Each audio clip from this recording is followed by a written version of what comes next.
It is the power of God unto salvation to those who believe. So today we'll be talking about what is forgiveness. Sige po, let's bow our heads and close our eyes. Father, we thank you for the word that you have for us, specifically for each and every one of us. God, I thank you that every time, Lord, your word is spoken, deliverance, Lord, comes to us. It brings life. Lord, it brings light. Lord, and unto our path. For your word is a lamp unto our feet. It is a light unto our path. Thank you, Lord, for the anointing that is upon your word that would break yoke of bondage in our lives, setting us free in every aspect of our life. Lord, we thank you. We thank you for the Holy Spirit, our helper, our guide, our teacher. Thank you, Lord. Thank you for the words that would just turn situation around. Anointed words, oh God. For signs, wonders, and miracles will confirm your word. And I declare that every time your word is being preached in New Life, in this house, God. Thank you, Lord. Miracles, healings, signs, and wonders will confirm the word. And that's by the power of the Holy Spirit. We are not going to be the same, but we're moving higher, higher, higher with you. In Jesus' name, amen. Well, what is forgiveness? Well, I divided the word forgiveness into three. Ganyan. Sabihin natin for, sabihin natin give, sabihin natin ness. So for is, it indicates, something you prepared in advance. For, diba? Para bang when you're giving like a gift to someone, a surprise gift, piniprepare mo in advance yan. Diba? Pinag-iipunan mo. Yeah, it's something that you prepared in advance. For God so loved the world. Yan. I mean, God has, His love has been prepared for us even before the foundation of the world. Bible even tells us that you have been chosen even before the foundation of the world. Ganun ang pag-ibig ng Diyos eh. No po? And so, forgiveness is like, you have prepared your heart to forgive. Diba? Yun eh. Kasi it's something that you prepared in advance. Now in Colossians chapter 3 verse 13, there it tells us,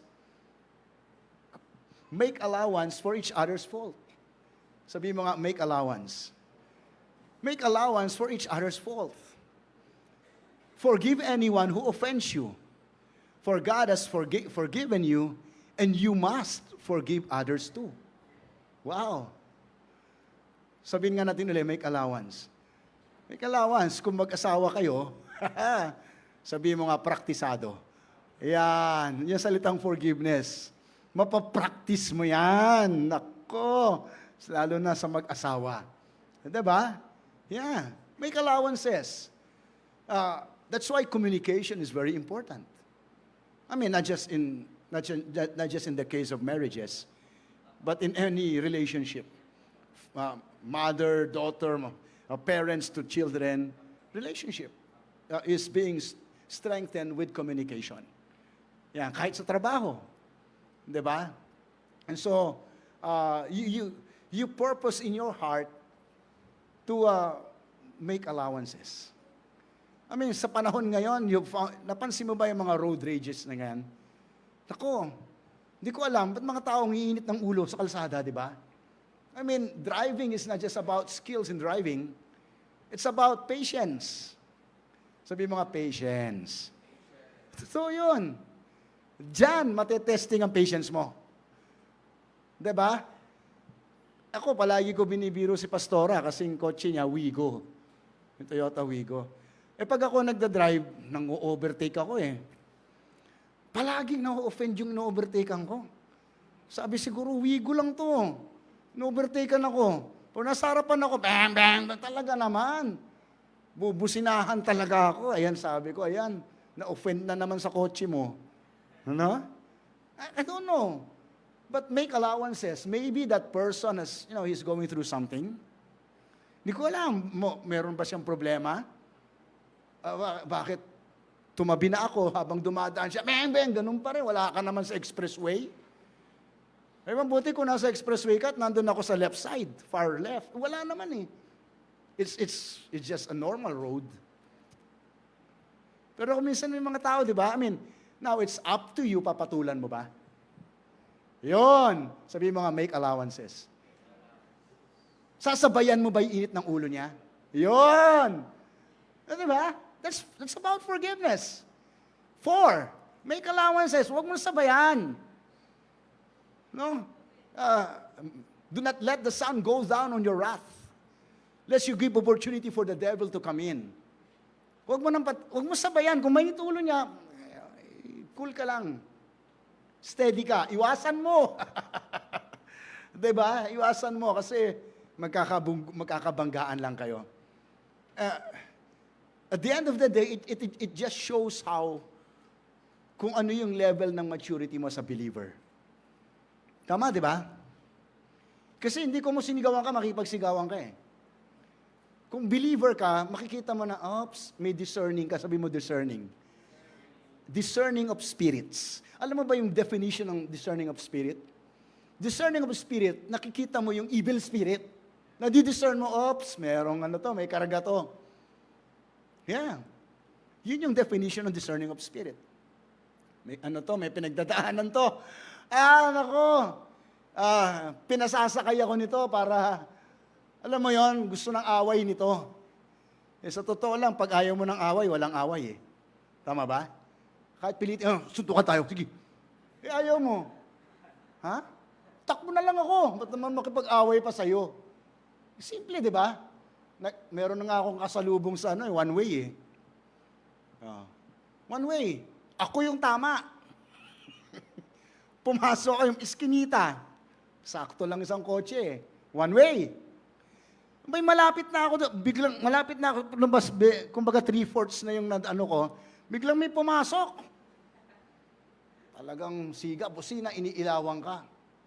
Alam mo ginawa ko? Umatras ako. Ha? Nung napansin ko na, away ang gusto nito. Ha? Kala mo makukuha mo yung gusto mo? Ha? So umatras ako. Hindi kaduwagan yon. Alam mo, hindi pagkatalo, hindi kahinaan yon. Amen. So may allowances. No po? Pag kaya mong i-handle yung mga ganung situation, that just proves that you've become a mature believer. Mature Christian ka na. Kasi pag may mature at merong immature, merong mature Christian at merong baby Christian. Yon. Sabi ng Bible, Romans chapter 8 verse 14, sabi doon, mature children of God are led by the Spirit of God. Mature children of God are not led by their emotions. So kung ikaw Kristiyano ka pero led ka pa rin ng emotion mo, baby Christian. So you have to grow. Sabi mo nga, grow up. Yan, nako. Wala ka naman sinasabihan. Sinabi mo lang. Baka sinabi mo sa katabi, grow up. Walang ganunan, di ba? Pero as a believer, you have to grow up. And one thing I believe that could help us is to prepare our hearts. Na itong araw na to, this is the day that the Lord has made. I will rejoice. Doesn't matter what happens today, I choose to rejoice. Alam mo yan? Hindi naman ibig sabihin, nung dineclare ni David yun, walang problema yung araw na yun eh. He's just making allowances. Diba? So ano pa yung hinati-hati ko kasi yan? Yung forgiveness. Yung give naman is voluntarily offer. I mean, when you give, you voluntarily offer your love, your forgiveness. In the book of Acts, Jesus said, His word tells us that it is better to give than to receive. Totoo naman. Because it feels good to give. Diba? Of course, masaya ka rin, naka-receive ka ng blessing. Pero pag nagbigay ka at na-bless yung binigyan mo, sabi ko sa'yo, ang sarap ng pakiramdam. Lalo na pag hindi na kayang magbalik sa'yo. Masarap bigyan yung taong hindi nagbabalik. Kasi ang Diyos ang magbabalik. Kung minsan ang mindset natin, bibigyan ko to para bigyan din ako. Parang trabaho lang, corporate mind. Marketing ba? Minamarketing mo. Pero hindi kasi ganun sa Diyos eh. Diba? You give not expecting in return. Huwag kang nagbigay. Gagawin ko sa iyo kasi dapat gawin mo sa akin ito. Forgiveness is like giving something, like not expecting something in return. Kasi solve ka na nun eh. I mean, you have felt the peace on the inside of you when you gave something. Diba? Masaya ka na nun eh. And then the word ness is a suffix that implies overflow. Sabi mo overflow. Who wants overflow? Yan, di ba yung good overflow? Yung good overflow is hindi ka lang happy. Happiness. Yung good overflow, hindi ka lang glad. Gladness. Uy, sobrang saya mo, di ba? Kaya yung suffix na ness, it implies overflow.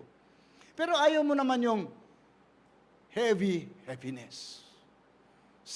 Sadness. Ayaw natin nun. But it implies overflow. So forgiveness, diba? Wow! Forgiveness is overflowing in your heart. Yun kasi gusto ni Lord eh. For us to overflow with forgiveness. Tingnan mo, make allowances. Forgive as God forgives. Ganon siya eh. Now in Ephesians chapter 4, verse 32. Verse 32 muna tayo. Be kind to one another, and then forgiving one another, even as God in Christ forgave you. So, what is forgiveness? Sabi dito, be kind. What is forgiveness? Realizing that it was God who first forgave you, that is why you now learn how to forgive. I mean, in the book of John, there it tells us that God loved us first, that is why we are able to love in return. So, ang Diyos talaga ang source eh. Siya ang source ng pagmamahal. Natuto kang magmahal kasi una kang minahal. Natuto kang magpatawad kasi una kang pinatawad ng Diyos. Just like God forgave us in Christ. That's what forgiveness is all about. Pero ang gusto ko dito kasi, in context, bago dumating yung verse 32, may verse 31. Tama, no? Tingnan natin yung verse 31. Prince, pakiakyat yung mga bagahe ko. Kasi pupunta ako ng Busuanga bukas eh. Gusto nyo sumama? Mag-snorkeling tayo. Mag-diving tayo. Diba? Masarap doon, Palawan. Yan, habang malamig. Habang malamig, maligo sa dagat. So before verse 32, may verse 31. Sabi kasi sa verse 32, be kind eh, di ba? And forgive as God forgives. Pero bago dumating yon, sabi dito, let all bitterness and wrath and anger and clamor and evil speaking be put away. Sabi mo, put away. Well, the word put away can also be translated as like drain all. I-drain mo lahat yung wrath, yung anger. I mean, dinidrain mo yung mga bagay, yung clot. Kung sa kotse yan, bago yan i-change oil. May flashing oil eh, di ba? Parang ganon. I-drain mo. Alam nga naman, marumi na nga yung langis, lalagyan mo lang ng bagong langis. Ay, hindi. You have to drain. Yung langis na yun, ano yun eh? Toxic ba? I mean, if it's your heart, wow. You have to put away all wrath or all bitterness. Alisin mo. Diba? I love the example of Pastor Grace this morning. 1:30 service. Her example was in a basket full of fruits. There are like 2 or 3 fruits that are rotten na, bulok na ba? Na mga na prutas. I-infect niya yung mga ibang fresh na fruits. Alam mo, hindi naman lahat ng bagay sa buhay mo bulok eh. Kaya lang, pagka nandiyan, isinama mo yung unforgiveness sa puso mo, Pag sinama mo yung bitterness sa puso mo, yung hate, yung galit, damay-damay na eh. Damay-damay na. Nabubulok lahat yung laman ng basket. Pati perception mo sa buhay. Pati pananaw mo sa buhay. No? Parang wala kang pag-asa. Pati tingin mo sa tao. Ay, walang kwentang tao yan. Hindi mo pa nga kilala, hinusgahan mo na. Hallelujah ka. I mean, damay-damay na. Diba? Nadadamay, nabubulok lahat. Kanina ko padala to, mahirap, alam mo, mahirap may dala eh. Sa buhay na to. I mean, life is short. Tama ba? Kung para lang makumbinsi kita na magpatawad, gusto ko sabihin sa'yo, napakaikli ng buhay. For us to spend life walking this life full of unforgiveness, ito yun eh. Ang biro mo, hindi ko naman dapat dala-dala tong hate eh. Hindi ko naman dapat dala-dala tong anger na to eh. I could have walked this life like, enjoying life. Jesus said, I came to give you life and enjoy life in abundance to the full until it overflows. So in other words, the word stay or put away also means to drop it off. Bitawan mo. Bitawan mo yung mga kabigatan na yan. You shouldn't be walking this life, dala-dala mo yan. 20 years ago, alam mo, ginawa mo yan. 20 years ago. Hallelujah ka. Bilang na bilang mo, tandang-tanda mo. I mean, hindi mo pa ma-drop yung mga bagay na yan. Can't you just put it away? I mean, put it away beyond your reach. Kasi minsan, dinrop ko naman pero it's within your reach. Alam mo, pinatawad ko na yan, pero inulit na naman niya. So, kinarga mo uli. Kasi it's within your reach. Kinuha mo uli. Nagpatawad ka na eh. So, when you put it away, make sure it's beyond your reach. Hindi mo na siya maabot. Diba? Kalimutan mo na. Now, ang emphasis kasi is God forgave you and forgave us, and so we must forgive others too. Diba? Oo. Pero sabi nga, ikaw muna, i-empty mo muna yung sarili mo. Alam mo yon, cleansing. Clear your conscience. It is hard to worship God when you're bringing a lot of baggages with you. Paano ka kaya makasamba sa Diyos? Nahiisip mo yung kaaway mo. Hallelujah ka. Taas-taas ka ng kamay, yung tao na yan. Mas mahirap kung umaattend pa ng church. 10:30 umaattend yan, kaya 5:30 ako eh. Hallelujah ka. Diba? Lalo na kung Kristiyano at believer, diba? Iniwasan mo lang. How can you lift up your hands to God without clear conscience? Na merong di ba? Well, there's a story in Matthew chapter 18, verses 23 to 35, that talks about a king who had a servant who owed him $1 million. Whoa! And this story was about di ba, 2,000 plus years ago. Ngayon nga, $1 million, malaki. Paano pa kaya nun? Basahin mo sa New Living Translation, talagang nakalagay, $1 million. Wow. Now, the king called for this servant and said to this servant, kung di ka makabayad, I'll take your wife and your children to be my slaves. So, babayaran nila yung utang mo.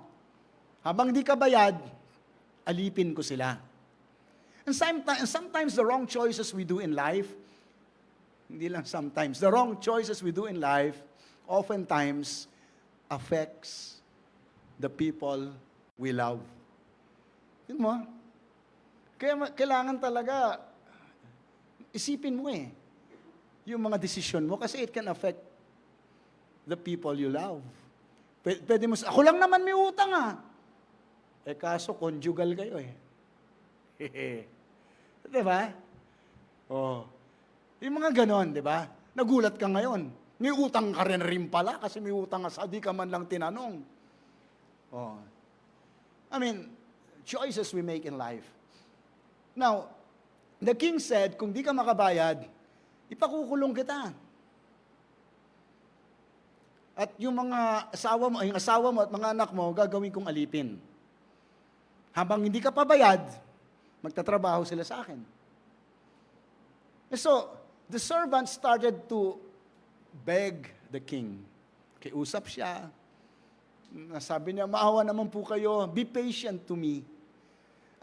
Give me time to pay. I'll pay it all. Bigyan niyo na, di ba? Parang gano'n, pag may utang, bigyan mo naman ako ng palugit, sobra ka naman. Di ba? Parang pareho lang yun yung mga term nila doon Bigyan mo naman ako ng palugit. Be patient to me. Those are the words that was used by this servant. Be patient to me. Pasensyaan mo naman ako. Be merciful to me. You know, to cut the long story short, akalain mo, pinagbigyan siya ng hari. Ha? Winave yung utang niya. Sino rito ang gusto ma-wave ang mga debt mo? Wow! Hallelujah! Debt-free. I mean, of course, that's a picture of God in heaven. Kasi, palagi na, ang malaki utang natin sa Diyos Di ba? Kaya nga yung dasal na Our Father, who art in heaven, hallowed be thy kingdom, and thy will be done, on earth as it is in heaven. Forgive us our debt. Yung sin is debt, as we forgive our debtors. Diba? Yung kasalanan, utang Diba? So pinatawad tayo ng Diyos. Just like this man. At yung presyong tawad na yun, parang hindi ko, siguro in a lifetime, kikitain mo ba yun? Baka hindi. Kasi walang kapantay na pera ang kapatawaran ng Diyos. Tamang-tama yung kanta kanina, di ba? Oh. Yung dakilang pag-ibig ng Diyos, di ba? Walang tatapat na pera But the Lord the king forgave him, hindi siya makukulong, yung mga anak niya at yung asawa niya pinalaya as in. Sabi mo nga full pardon. And that's what Jesus was telling in the story. Forgiveness is giving full pardon. Sabi mo nga, a new beginning. That's what forgiveness is all. Sabi mo nga, fresh start. Fresh start. But this servant, after leaving the house of the king, paglabas niya sa bahay, ang saya niya. Dapat sasabihin niya, Lord, thank you.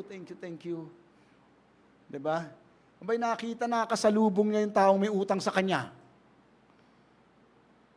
Nung makita niya yung taong may utang sa kanya, example lang, maraman to wala utang to si Mark. Nung makita niya yung taong may utang sa ng $1,000. Dollars talaga. Pero di ba pinatawad siya ng $1 million? Wow. Nakita niya yung tao paglabas sa bahay nung hari. Ang tagal kitang hinanap. Pag binasa mo yung Bible, talagang sinunggaban, sabi sa Tagalog. Sinunggaban, pinitsarahan. Ba't di ko bayaran yung utang mo? Tagal na. Imagine, a person who just received the grace of God, a person who just received the unmerited favor of God, a person who is supposed to be like gracious to others because God was gracious to him. Nung makita yung kapwa niya na may utang din sa kanya, sabi, ipakukulong kita. Ganun din. So ngayon, ganun din. Sabi naman ng tao, naku, pasensya na po. Can you be patient to me? Can you give me more time? I'll pay it all. Patawarin niyo po ako. Huwag niyo po ako ipakulong. Pero baliktad siya nung hari. Yung servant, ipinakulong niya pa rin itong may utang sa kanyang $1,000. Nung malaman naman ng hari, when the king learned about it, pinatawag niya tong servant na to, sabi niya, "You wicked servant." In other translation, "You evil servant." Sa Tagalog, binasa ko rin, "Ikaw, napakasama ng ugali mo." Sabi dun sa Tagalog. Grabe, di ba? Minsan, alam mo, when we prepare messages, talaga inaaral natin yan. Iba't ibang mga translation. Napakasama ng ugali mo. Nung may utang ka, sa pinatawad kita, tapos hindi mo ginawa mo sa iba, dapat yung ginawa ko sa iyo. You wicked, evil servant. Masamang servant. Parang ang mahirap tawagin masamang servant. Di ba dapat my good and faithful servant? So ito, talaga opposite ito. Ito hindi good and faithful servant. Evil servant. So, the lesson from it, we can learn from it, is that, di ba, God demonstrated love How? Bible says, "For God so loved the world that He gave." So, when God demonstrated love, we ought to love like He loves. Diba? Kasi, He gave His only begotten. He gave His best. So when you give back to God, give your best. Kasi si Lord, yung best naman binigay niya. Kaya minsan nagagamit yan sa offering message, di ba? Si Lord, binigay yung best. Pero, nung magbibigay ka, pinili mo yung barya. Hallelujah ka. Di ba? Kaya nagagamit minsan sa offering. Kasi, totoo naman, di ba? Because God demonstrated how to give. God gave His best. God demonstrated how He forgives. Walang boundaries. Walang limit. Unconditional love. That's how God forgives. Dinemonstrate niya na Romans chapter 5, verse 8 and 9, how God demonstrated, demonstrated His own great love towards us. That while we were yet sinners, Christ died for us. Nung makasalanan ka pa, tayo, 2,000 taon na ang nakakaraan. Ipinako siya sa krus para sa kasalanan mo. Wala namang 2,000 taong gulang na tao rito. In other words, bago ka pa ipinanganak, bayad na ang kasalanan mo. And that's enough reason for you to worship God. And be thankful to God. And be gracious to others. Love God, love others. Di ba? Form ng cross. Vertically, horizontally. Now, there are 3 things that I want us to pound on tonight.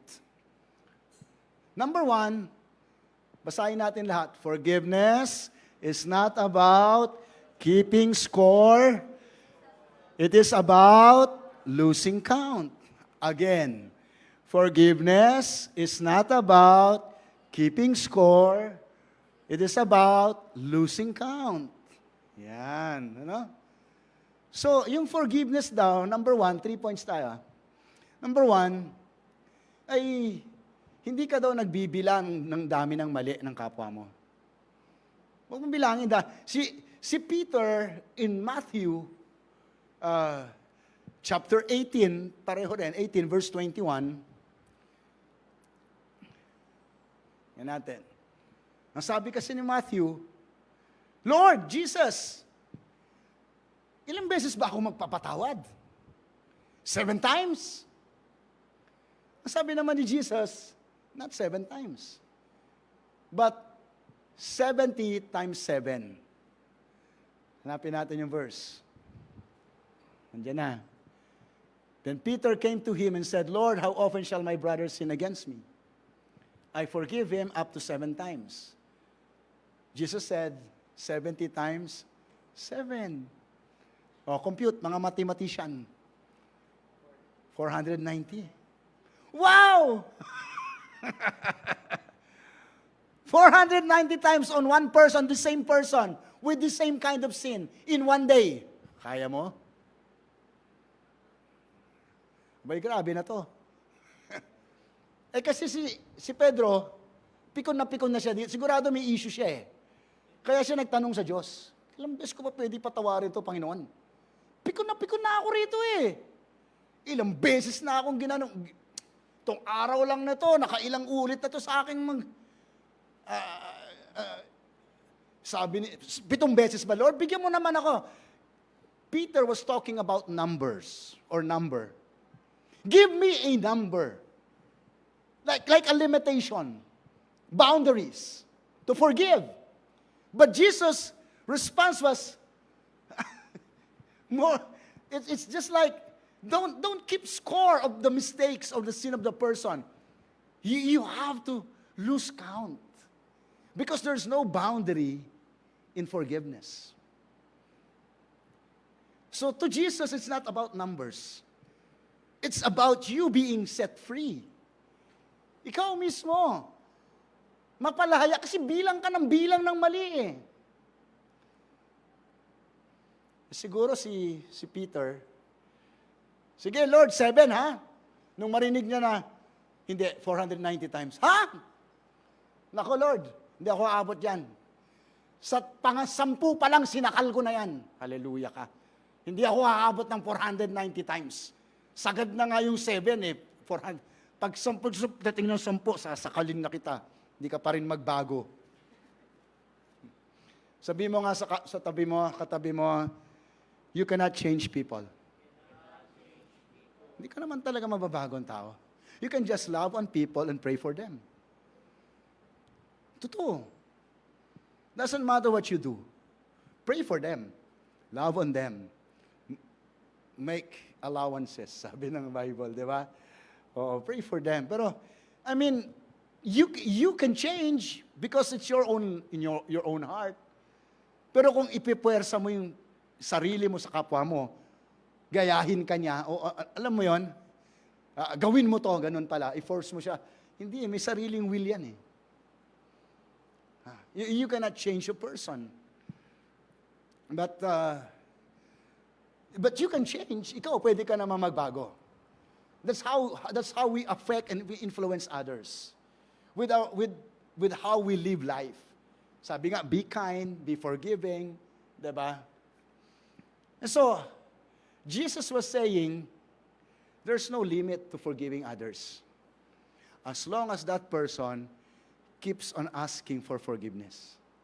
Kasi meron naman tao, alam mo yon, yung palaging ang ginagawa ng mali, ni sorry man lang, wala. Hallelujah ka. Totoo. I found out when I was in the ministry, hirap na hirap mag-sorry ang tao. Yeah. Yung salitang sorry, parang, sabi mo nga sorry, grabe naman. Sorry lang, hirap na hirap. Totoo, nagtataka talaga, talagang wow. Minsan Kristiyano pa eh. Hallelujah ka. So wala kang revelation kung paano ko pinatawad ng Diyos. I mean, forgiveness is given, but trust is earned. Ibang usapan naman yon. Kasi God forgave us with an unconditional love. Pero alam mo, kung ikaw, ang issue mo, ba't ko naman patatawarin yan? Grabe ginawa niyan sa akin eh. Which is true, meron mga pagkakataon na ganon. If someone you love and you trusted molested you. Meron. No, for a long time sa Alabang, Maine, meron kaming rape rehab na hawak. Kami yun nag-open nun. From 2 years old, na-rape 2 years old. Up to 17 years old, na hindi na buntis. I mean, we would go there and minister. Ako, the very first the 2 times that kasi ako yung una nag-share doon eh, wala akong ginawa kundi humingi ng tawad in behalf of all men. Yeah. Actually, bawal nga magsalita lalaki eh. Kasi na-trauma na yung mga yun eh. I would ask, because 90% of the cases there were incest. Kung di tatay, uncle, lolo, wow. May ibang usapan naman yon, di ba? But still, forgiveness, di ba? Kung minsan, pag ganun ang usapan, hindi lang basta forgiveness yan. Di ba? Iba yung pinatawad kita, pero kung kailangan mo managot sa batas, edi pakukulong kita. Totoo yun. That's why pag merong mga would approach us for counseling, like 10 taon na siyang ginugulpi ng asawa niya, yeah. I mean, the husband would go to the refrigerator and pull a frozen meat. Pag galit sa kanya, ipapagaganon sa bibig niya, susunto. Nung malaman ko yun, alam niyo po, hindi lang to prayer, kako. We have to ask a legal advice, a Christian lawyer. Okay po ba sa inyo yun? Diba? I mean, Jesus said, I came to give you life and enjoy life. Is that an abundant life? Pero marami pa rin sa totoo lang, marami mga even churches and mga masyadong spiritual na okay lang, tiisin mo. Hallelujah ka. I mean, hello? Hindi abundant life yun. Aba, kung minumolest ka niya, kailan lumayas ng taong yan sa bahay mo? Lumayas, palayasin mo yan. Hindi, I forgive you. Tapos nandun pa siya. Ay, lumayas ka. Kung ayaw mo, pakulong kita, bisitahin kita sa kulungan. Love yun. Kasi binisita mo eh. Diba? Pinahiram kita ng kotse. Example lang. Kaibigan ko. Pagbalik sa akin, total wreck. Patawarin ko? Siyempre, patawarin ko. Nung nakabili na akong bagong kotse, hiram siya uli. Pahiramin ko pa? Sorry. Sabi mo nga, forgiveness is given, trust is earned.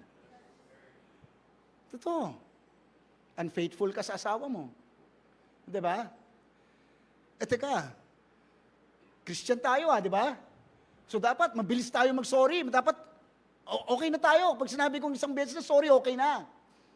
Oo naman. Pinatawad na kita, but you have to prove. Kasi nawala ang trust eh. Diba? Sabi mo balance. May balance pagdating sa ganon. Jesus is in the business of restoring lives. And that includes the victim and the culprit. Pareho niyang nire-restore. Ngayon kung i-restore lang yung culprit, yung gumawa ng krimen, patawarin mo kasi gumawa siya ng krimen. O sige na, tanggapin mo na, patawarin mo na yan, nang molest siya sa'yo, nang re-rape siya, diyan pa rin siya titira sa bahay niyo. Hello? Paano mo re-restore yung victim? Is forgiveness all about the culprit? Hindi. Balanse ang Diyos. Alam mo yun? Gusto ng Diyos pareho. I came to give you life and life more abundantly. Walang gender yon. Para sa lahat yun. Diba? Lalaki, baba, I came to give you life and life abundantly. Para sa lahat yun. Ibang 5:30 service Yan naman ang Holy Ghost flow eh. May konting touch nito ng isang service, pero sa isang service ni hindi ko to man lang na-touch.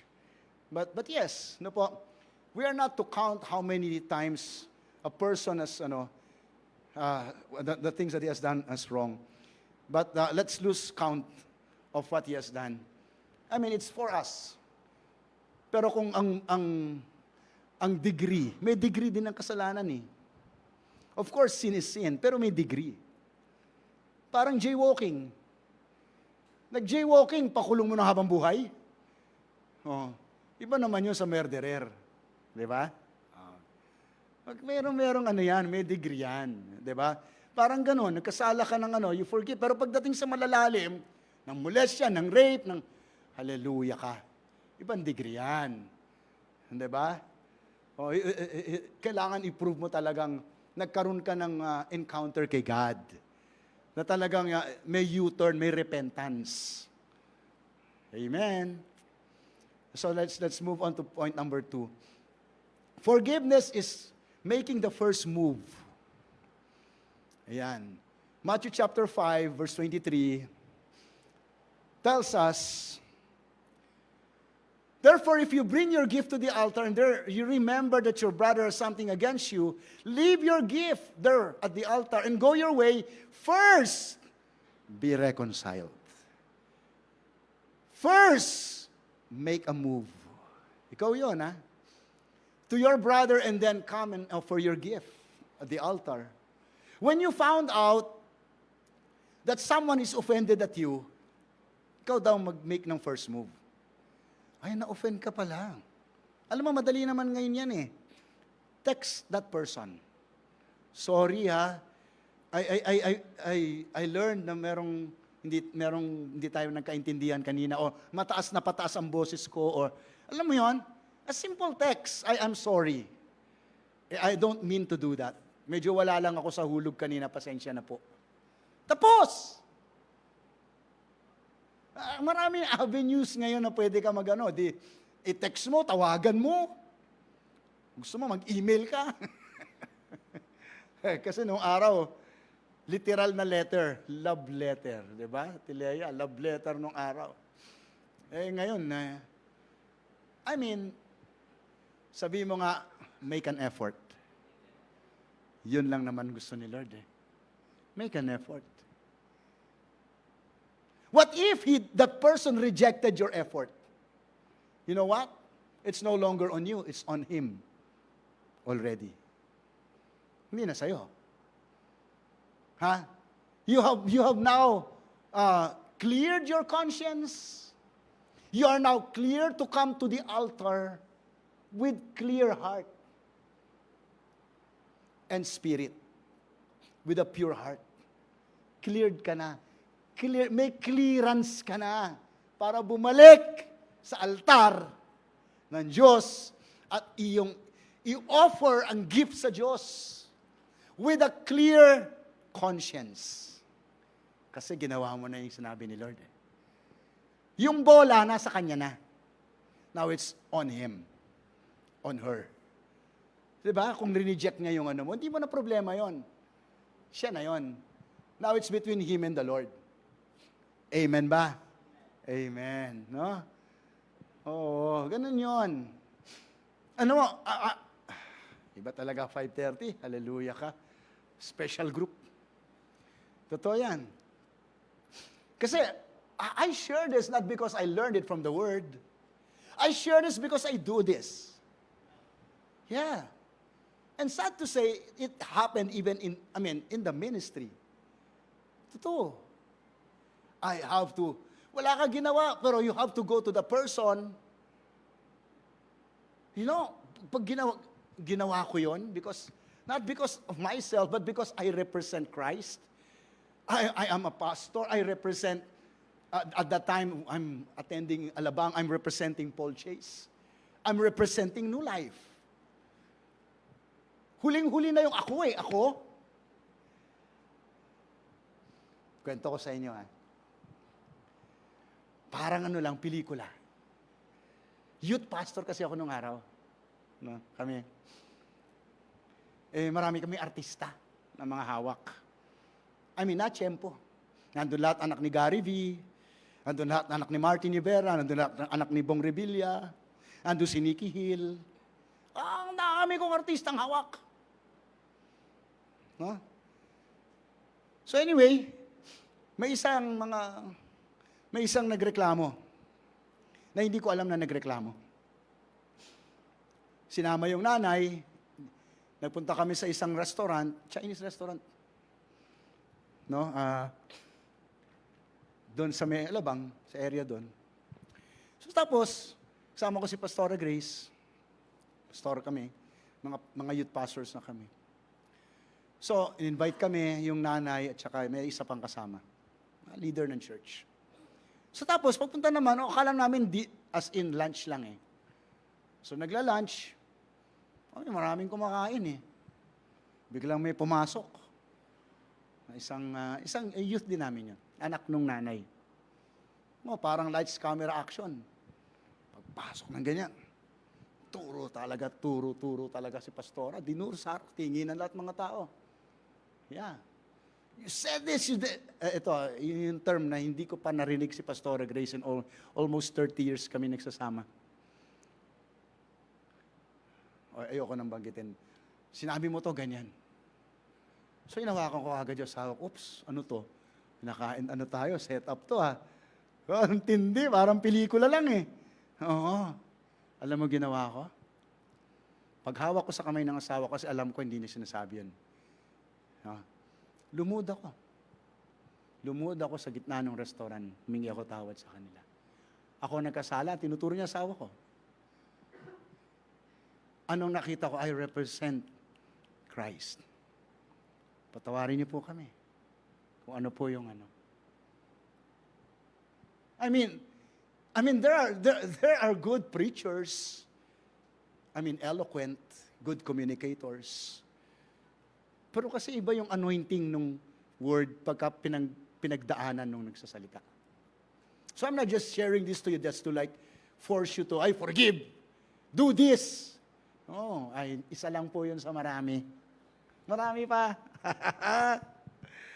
Kaya naalala ko, nung napanood nila ako sa YouTube 25,000 people in Araneta Coliseum, nagpipreach ako with Darlene Sheck.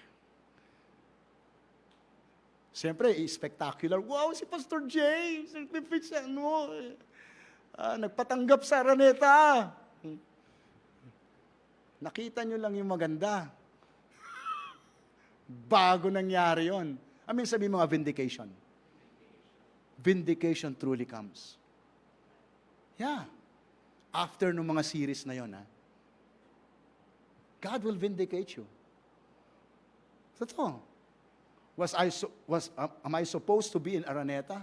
Wala, hindi naman schedule yun But they needed a translator. Now, Pastor Paul called me and said, go to Araneta. They need immediately a translator. So when I was in Araneta Coliseum, sabi ni Darlene Sheck, she has like 32, yung worship team niya ng Hillsong. 32 sila, ang dami nila. We were in the dugout, 4 p.m. 7 p.m. start ng Araneta ng concert. Ang sabi ni Darlene Sheck, Pastor, can you teach righteousness to my people, to my staff, to my worship team? So, I was teaching them like for 3 hours. Grabe, nakatuwa Yung mga Australiano. Then after that, magsisimula na yung concert. Palabas na kami sa dugout. Darlene Sheck pulled me and she said, Pastor, I will call you up on stage. I don't want you to translate for me. I will call you up on stage. I will hand you the microphone. I will step back and you preach the gospel. Hallelujah ka. Yeah. I was just supposed to translate. But all those yung mga spectacular na ganon, kasi doon ka nakikita ng mga tao, di ba? Pero hindi nila alam dinaanan mo. Na isa lang yung example ko sa inyo sa napakarami. Kaya para sa akin, when you say you're called, my definition of calling is that you do not quit. Kasi ang calling mo ba, pastor? Ang calling mo ba, evangelist? Hindi po, sa akin, ang definition ko ng calling not quitting. Hindi ka nag-quit. Now,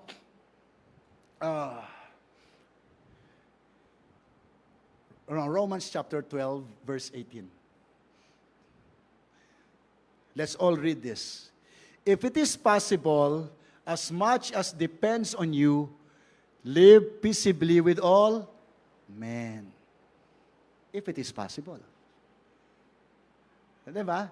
It depends on you. Kasi, sa totoo lang, you cannot please everyone.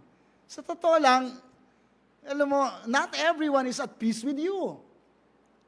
Totohanan yun. Not everyone is at... Basta you have peace with God, you have peace with yourself,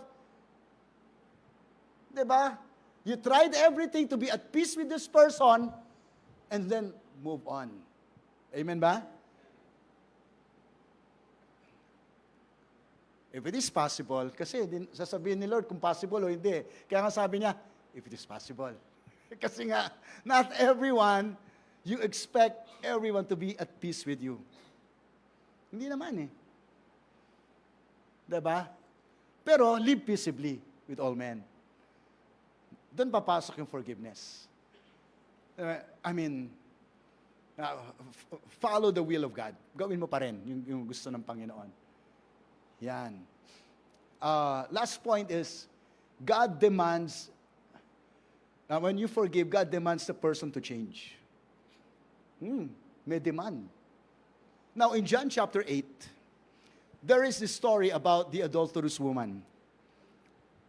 The Pharisees dragged a woman whom they say in the story, according to the Pharisees, this woman was caught in the very act of adultery. Imagine mo, nakita raw nila in the very act of adultery. So the Pharisees dragged this woman at the feet of Jesus Christ, and then they tested Jesus and saying, Jesus, this woman was caught in the very act of adultery. What do you say? In the law of Moses, when someone is caught in adultery, she should be stoned to death. Yun yung batas ni Moses. Kailangan batuhin niya hanggang mamatay. And that's why everyone, the Pharisees and the people there, were holding stones. They're already holding rock. Kasi nung sabi ng dahan-dahan nagbagsak ng bato. From the oldest to the youngest, dahan-dahang umalis dun sa scene, dun sa lugar na yon. And Jesus and the woman were the only ones who were left at that scene. Siguro nakatago yung ulo ng babae. Ina-expect na siya, babatuhin siya, repent ka. Hindi mo na babalikan yan dati. So there's a demand. A demand that go and sin no more. Huwag ka nang bumalik sa dati mong buhay. Meron ba dito na nasuka ka tapos kinain mo ulit? Ay, sayang. Kailangan may illustration eh. Pasensya na kayo kasi nga sabi ko sa inyo, youth pastor ako dati, kaya kaya mga kabataan, kailangan nakikita nila yan. Hindi ba? Grabe ka naman. Kadiri. So yung mga sinuka mo, na mga maling bagay sa buhay mo, huwag mo na balikan. Amen. Alam mo, ang concern talaga ni Lord is for you to live life. Enjoyable life. Kasi pag binalikan mo yung, ano ka na naman? Yan na naman binalikan mong buhay. Di ba? Ayaw lang talaga ni Lord na sayangin mo yung araw mo eh. Di ba? Ayaw niya eh. Sabi ko nga sa'yo, life is short. Kung hindi mo pa na-realize yan, life is short. Tulog ha. Siguro kung sasabihin sa, isang linggo ka na lang mabubuhay. Naku, siguro ang bait mo. Kahit sampalin ka, sige, sampalin mo na ako, 1 linggo na lang naman eh. Di ba? Pero dahil akala mo mahaba pa buhay mo, naku, kikipag-away ka, di ba? Ang dami mong offense. But Jesus, at the end of the day, wants us to live a life abundantly. Isang buhay na pinagpala. Jesus wants this woman, the adulterous woman, to live in full pardon in the newness of life. Sige po, tingnan natin yung declaration natin. Ito, gusto ko sabay-sabay tayo. Sabihin natin, forgiveness is a full pardon. It is a fresh start. It's another chance. It's a new beginning. It's a lifting of a heavy burden. It's a canceling of a debt. Amen? Palakpakan po natin ang Panginoon.